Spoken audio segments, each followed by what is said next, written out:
Welcome to this week's episode of the Inside Kingston podcast, where experienced professionals, entrepreneurs, and community leaders based in Kingston upon Thames are invited on to share their story with us.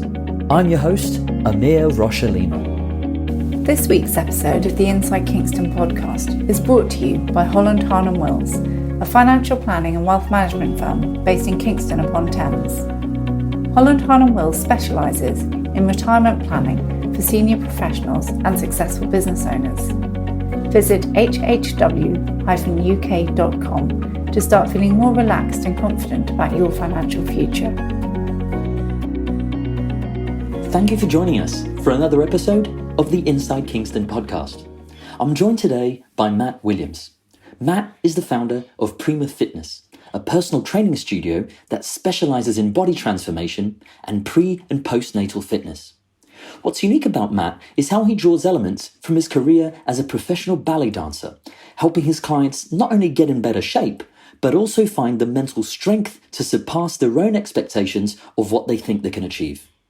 And be sure to listen to the end, where Matt shares with us some tips to build an effective personal fitness routine that you can follow from the comfort of your own home. So whether you're interested in knowing more about the personal fitness sector, or would like to know more about what it takes to run a successful independent business, then I hope you enjoy this episode of the Inside Kingston podcast.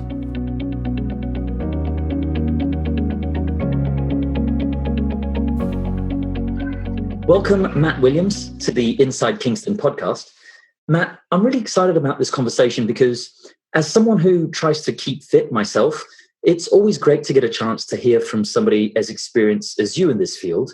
And especially so during this lockdown period where people are having to get really creative to keep fit at home. And I think our listeners can learn a lot from your experience in this area. But to kick off this conversation, I'd like to go back in time if that's okay. So Matt, where did you grow up? So I grew up in West Sussex in a small city there called Chichester. And I was there up until 18, until I moved to the bright lights of London. Fantastic. And am I right in saying that you originally trained as a ballet dancer? Yeah, so that's right. So I went to my first ballet lesson at the age of 6. And then at the age of 18, I moved to London to go to a professional dance school there called Central School of Ballet. And was then fortunate enough to have a 10-year professional career, which was amazing. I toured the UK a couple of times, went over to work in Europe, in Germany, and it really was an amazing career that I thoroughly enjoyed and taught me so much. And Matt, and enlighten me here if you may, because I became acutely aware of ballet in sort of my late teens, and not so much from a cultural perspective, but more so when I read somewhere, and I think it was a Forbes article at the time, that was highlighting the fact that a lot of the top NFL players, so American football players, train in ballet as well to make sure that they have the flexibility they need to succeed in their sport. And you wouldn't normally associate ballet with professional American football. Could you just tell us a little bit about how you integrated, I guess, ballet with your other sort of sports life when you were growing up?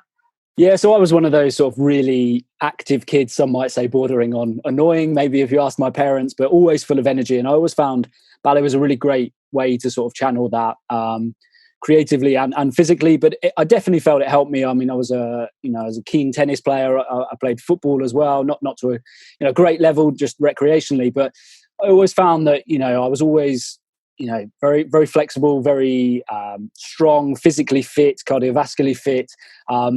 Unfortunately as well, I steered clear of quite a lot of injuries growing up, and I put that down to the good movement and mobility that I had through the dancing. And that's definitely, as you've mentioned yourself, something that's crossed over into professional sport, and especially in the last sort of 10 to 15 years. I know that someone like Andy Murray during his career was a big fan of using elements of dance and movement within his training. I know someone like Ryan Giggs used Pilates and dance background to sort of prolong his career long into his late 30s and 40s. So there's definitely a strong crossover between that strong mobility and movement patterns that can cross over into professional sport. That's fascinating, Matt. And you mentioned there briefly that you obviously had a career in dance as well. So could you tell us a little bit about your career journey before you set up your business? Yeah, sure. Yeah, so I was fortunate enough to graduate from Central School of Ballet with a first class honours degree in dance and dance performance. From there, my first job was at Sadler's Wells Theatre in London for a 6 weeks stint with a company called New Adventures and quite a famous British choreographer called Matthew Bourne. I was fortunate enough to tour the UK with that company, and that was a really amazing experience. Sort of straight out of school into probably the biggest UK touring company. From there, I was lucky enough to pick up a contract over in Germany. Germany, for anybody of your listeners that doesn't know, is a real sort of mecca of culture and dance. Every theatre, every town, has a theatre regardless of sort of size. And those are on varying scales. So I was really fortunate to go over to Germany and dance over there. I became a soloist dancer over there and was there for nearly 7 years. Alongside that, I was fortunate enough to appear in musicals as well, which was something I enjoyed doing, operettas, operas. So I had a real sort of broad spectrum of dancing there, and later led into a little bit of sort of coaching as well of younger dancers. So I really enjoyed my time in Germany. It was a fascinating place to be. It's really interesting. And what prompted you to start your business?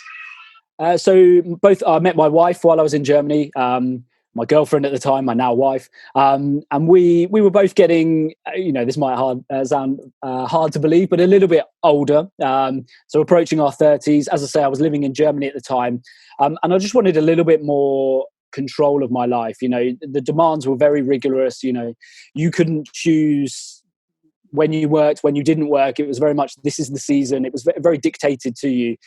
And I'd achieved amazing things in my career, more than I ever dreamed at the beginning. And I just felt it was time to come back to London, come back home and just try something new. I think we were both of a frame of mind that we might want to settle down and start having kids and stuff. So we both wanted professions that were a bit more suitable for that. So I think, after a 10-year career for me, and my wife was even longer, hers was sort of 14, 15 years, we decided it was time to come to the UK and embark on spreading the knowledge that we had learned onto future generations and also to adults as well. And bringing this conversation to the present, could you tell us a little bit about your business today? Yeah, sure. So 3 years ago, we set up Prima Dance Academy in Kingston upon Thames. So that's a ballet school in the heart of Kingston. And we've, as I say, been going for 3 years now. And we're up to sort of 70, 80 students now in the Kingston upon Thames area, 5 nights a week. And we have adult classes as well, where we teach adults to sort of fall in love with dance of all experience levels. And then I've been fortunate enough this year to take on a commercial premises, and I've just opened Prima Fitness Studios, which is a private personal training studio in the centre of Kingston upon Thames. I was lucky to get the keys, as I say, at the beginning of this year in February. We were in there for about a month, building up to our big launch event when obviously lockdown occurred, which is fine. We've taken some of that business online, and it just means we're going to have an even bigger launch day when all of this situation starts to blow over a little bit. So yeah, we've got Prima Dance Academy and Prima Fitness Studios serving Kingston both with children's ballet classes and contemporary classes, and then adults fitness as well.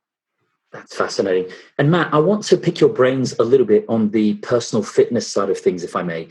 So when you start working with people, what are some of the common mistakes that you see in their personal fitness routines? I think a lot of the mistakes are quite common across the board. I think when people maybe try to go it alone without any support from a coach or accountability, I think people try and make too drastic changes too quickly. So suddenly cut everything out of their lives, everything that they enjoy. Suddenly start eating sort of one meal a day and just maybe making too drastic measures, where actually the key to getting long-term transformation results, which is what we aim to do, is sustainable changes over a longer period. And that's not restricting yourself from everything that you enjoy in your life, but having a bit more accountability for that, and then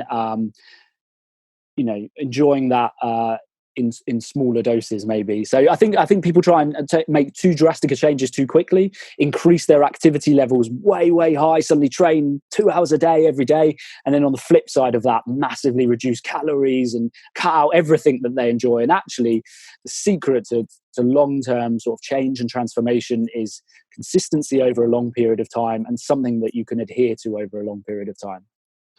And I can say that I've fallen foul of that in the past before, Matt. And I think what you're saying there screams of having a right mindset as well. And of course, for you to have danced at the level that you danced, both in the UK and in Europe, you would have had to have a very strong mindset to keep at it at the level you were. So I find that one of the hardest aspects of keeping fit, and I think our listeners here would agree, is actually maintaining the discipline to work out regularly. Do you have any tips that could help our listeners to stick with their fitness goals?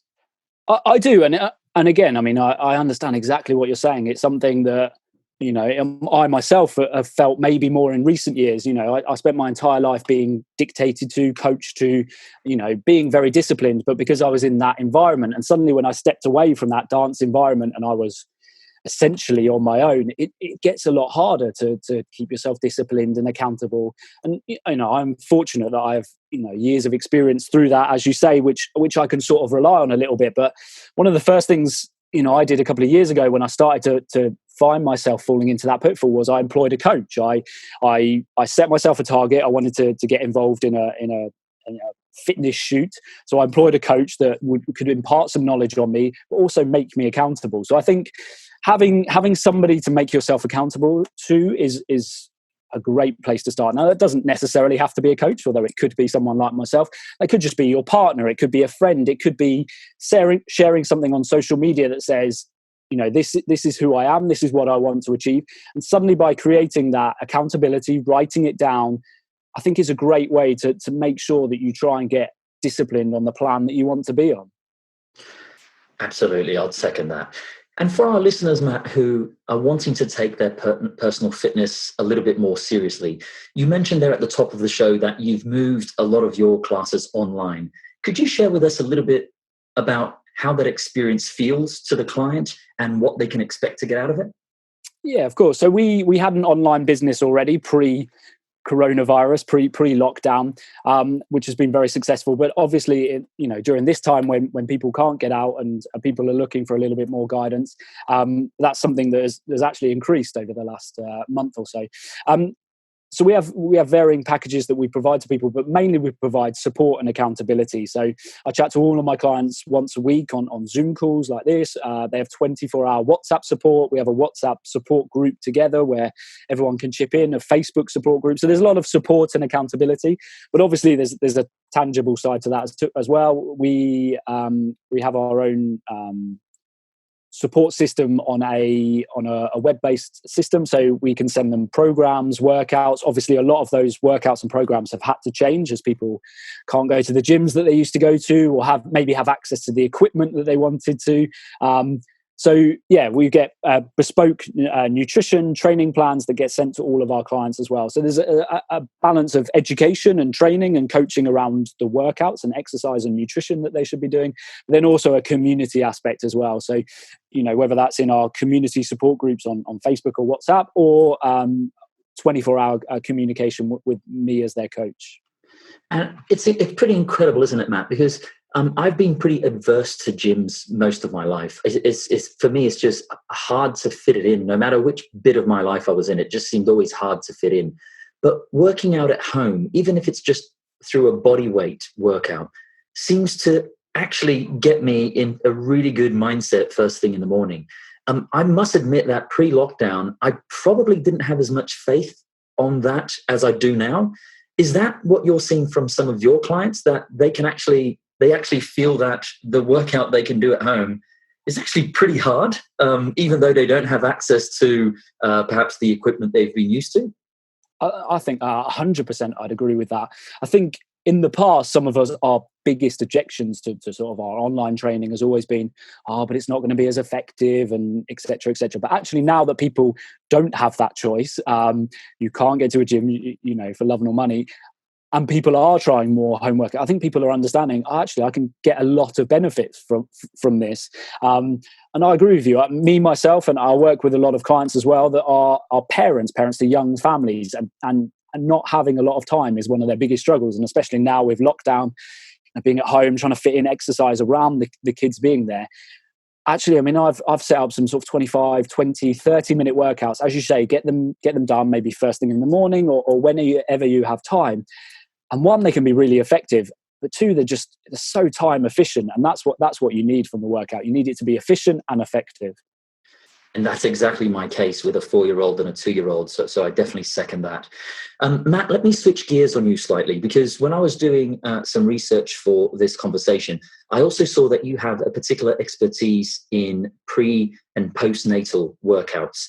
Could you tell us a little bit about that, and also some of the benefits that you've seen your clients get from working with you on that front? But for anyone who wants to work with someone who's either pre or postnatal, then there is a specialist qualification that you need, just because there are certain things you need to look out for, obviously certain dangers, etc.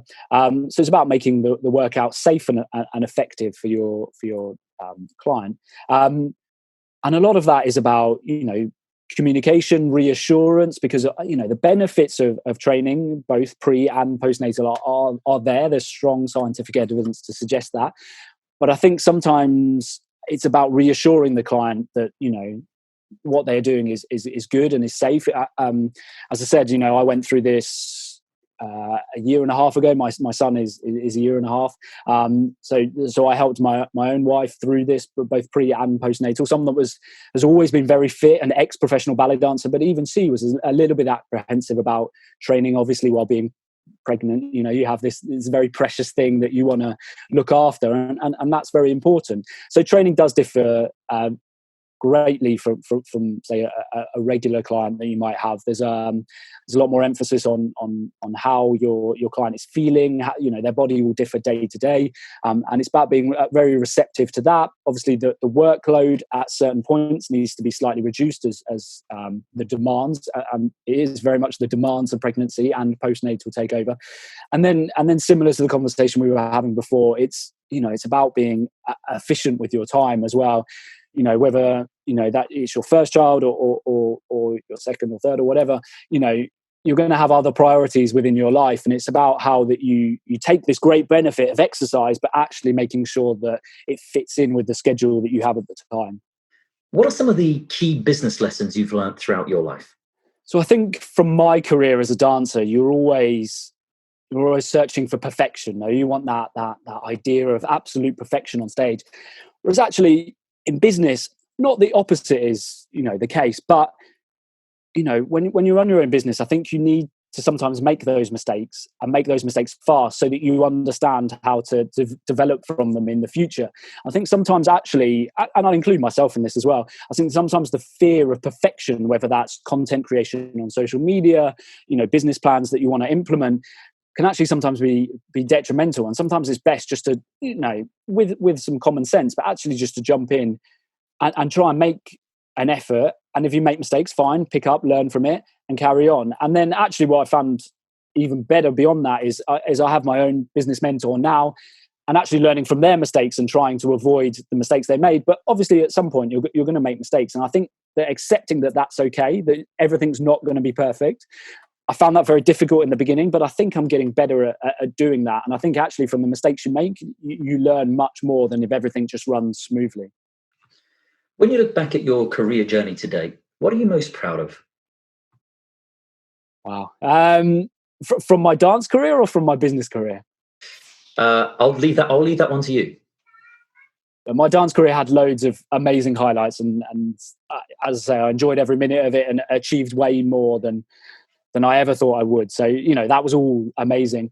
I think from a business point of view, two very much stand out.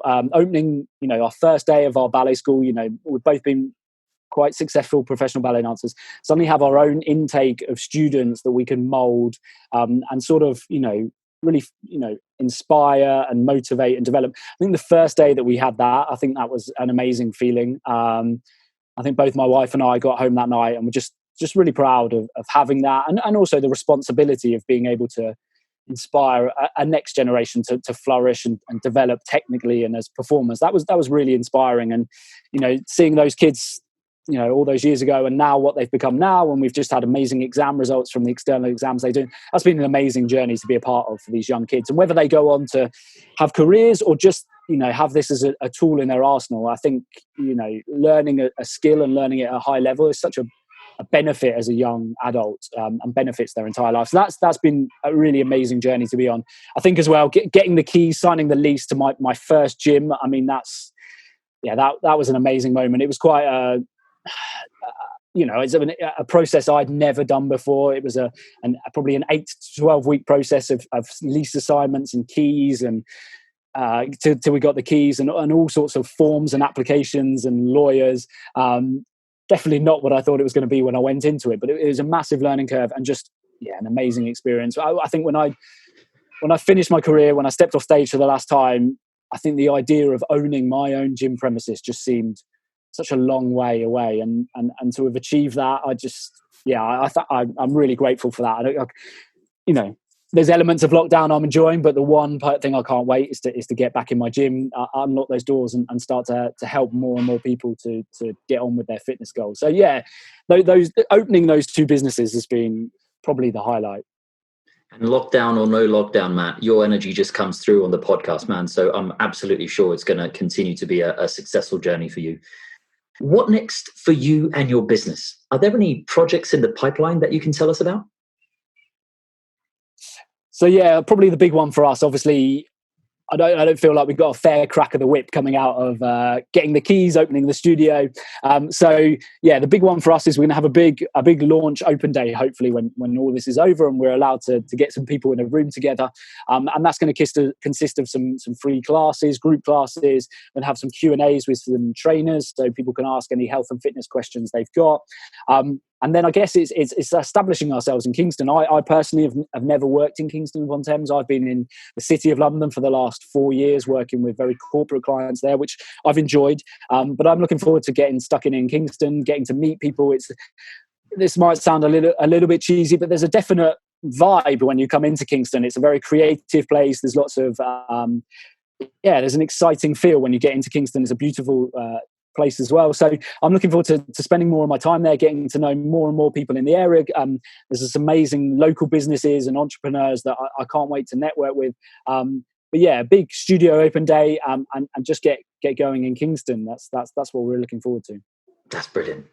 As we start to wrap up, I'd like to ask you a few quick fire questions that our listeners are always interested in. So Matt, what do you do to relax outside of the office?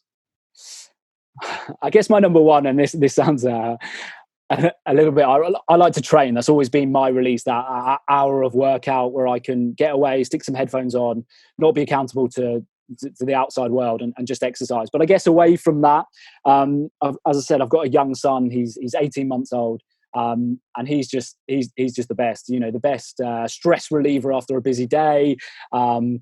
He makes me laugh, smile all the time. So spending time with my wife and son is a big highlight. We've got another baby due in October, which we're really excited for. So spending time with my family is probably the thing I most look forward to, and the best thing to do outside of work. That's brilliant. Are there any books that you've recently read that you'd recommend to our listeners? Yeah, so I guess with managing the studio now, and maybe having responsibility around managing other people, I've just finished reading Legacy by James Kerr, and I'm a big sport fan. I love watching sport. That's probably something else I do in my downtime, is watch football and rugby, etc. But Legacy, it goes into what business leaders can learn from particularly the All Blacks rugby team. It references other sports, but particularly talks about the All Blacks. And there's some really good messages that I've learned from there, which I'm really looking forward to hopefully implementing into Prima Fitness Studios and Prima Dance Academy. I'll second that, and I'll say that sweeping the shed is one of the most powerful lessons I've ever read in any business book. So I absolutely second Matt's recommendation there to check out Legacy. Yeah. Matt, are there any movies or TV shows that you've recently watched that you'd recommend to our listeners? Well, obviously, with being in lockdown, there's quite a lot that I've watched. I've really enjoyed Money Heist on Netflix. It's been a brilliant program, really well done. And a bit late to the party, but Mindhunter as well. So those two on Netflix I've really enjoyed in the last couple of weeks. That's brilliant. Finally, where can people go to find out more about you and your business? So probably our Instagram pages are probably the best way to find us. So we have Prima Dance Academy, is prima.dance on Instagram. And then we have our fitness page as well, which is prima.fitness. So both of those are quite easy to find on Instagram. And there's links there to all our Facebook support groups, etc., our free home workout videos. So probably Instagram is the easiest place to find us, although we are on all the other platforms as well, LinkedIn, Facebook, etc., if you don't have IG. But they're the ones that we give our sort of daily fitness, health, mindset tidbits on our Instagram page. And for the benefit of our listeners, I'll make sure I add these resources to the show notes. Matt, thank you for joining us here on the Inside Kingston podcast. It's been a pleasure getting to know your story. Thank you very much. I've really enjoyed it. Thanks for having me on. I really appreciate it. That wraps up another episode of the Inside Kingston podcast. Make sure to check out our guests' website, pay them a visit, and help spread the word about what they're doing. If you have any questions or know someone who should be a guest on the show, please feel free to get in touch. I would also love it if you could go to iTunes and leave us a review and a 5-star rating. We work hard to bring on some great guests, and getting a review from you is one way to help the podcast rate well on iTunes so that others can find and enjoy the show too. Thanks for listening.